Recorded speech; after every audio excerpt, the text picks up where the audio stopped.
Saudações, meus amigos! Tudo bem com vocês? Espero que estejam todos bem. Hoje quero apresentar para vocês. Vamos conhecer o vampiro sérvio Peter Blagojevich. Ele era um fazendeiro sérvio que ganhou fama de ter se tornado vampiro. Esse foi uma das primeiras e mais bem documentados casos da história vampirística, havendo inclusive um inquérito do exército em Belgrado a respeito do assunto. Morador da vila de Kisilova, Kisiljevo nos dias de hoje, Peter era um homem comum e acima de qualquer suspeita. Ele era um trabalhador apreciado por todos na vizinhança, e nada de errado parecia despontar em sua vida. Havia uma razão pela qual o Império Habsburgo reagiu tão rápido e tão completamente ao caso de Arnold Paoli. Eles já sabiam sobre Peter Blagojevich.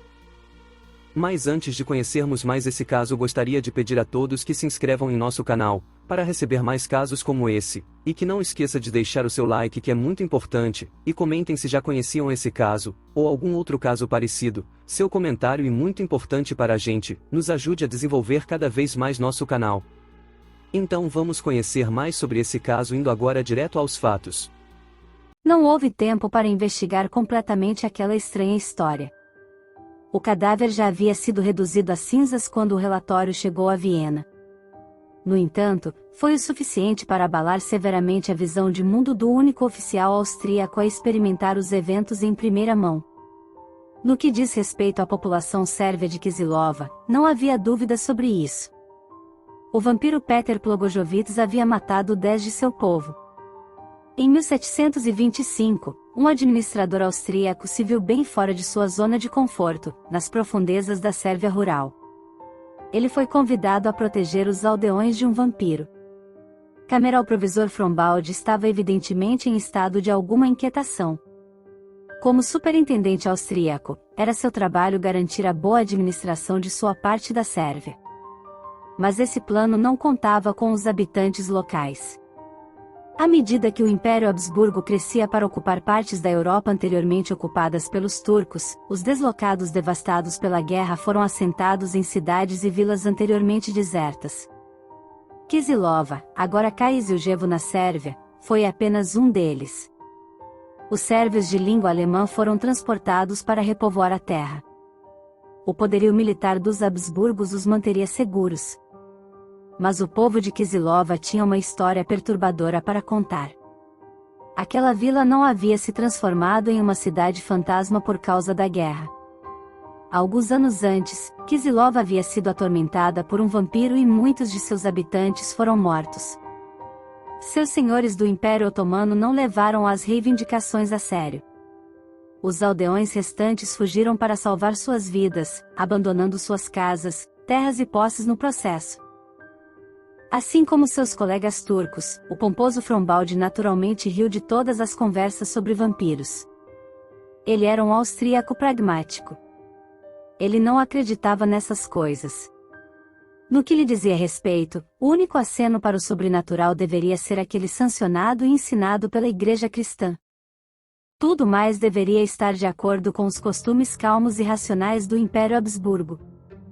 Só que agora os aldeões ameaçavam evacuar novamente, pelos mesmos motivos de antes. O vampiro Peter Blagojevich. 9 pessoas morreram.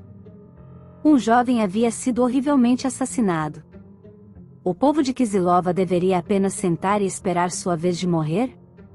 Os aldeões de Kisilova já tinham seu suspeito. Seu nome, em sérvio, era geralmente romanizado como Peter Blagojevich ou Petar Blagojevich. Sua esposa já havia fugido. O homem havia morrido 10 semanas antes. Muitos de seus vizinhos compareceram ao seu funeral. Mas agora ele estava supostamente de volta. A senhora Blagojevich foi a primeira a dar o alarme. Ela estava em casa, quando seu falecido marido apareceu pedindo sapatos. Aterrorizada, ela entregou a ele o panci, que era seu calçado habitual em vida. Naquela ocasião, ele aparentemente havia saído discretamente. Mas seu marido morto-vivo não foi longe. Nos dias seguintes, nada menos que 9 indivíduos foram descobertos apáticos e pálidos, todos relatando que Peter Blagojevich os havia atacado. Ele os estrangulou até a submissão, então se alimentou de suas formas semiconscientes, sugando o sangue de seus estômagos e gargantas. Cada um morreu posteriormente em 24 horas. Quando Plogojovic voltou para sua antiga casa, ele exigiu comida. Sua esposa se encolheu dentro de casa, enquanto seu filho adulto recusou-se terminantemente.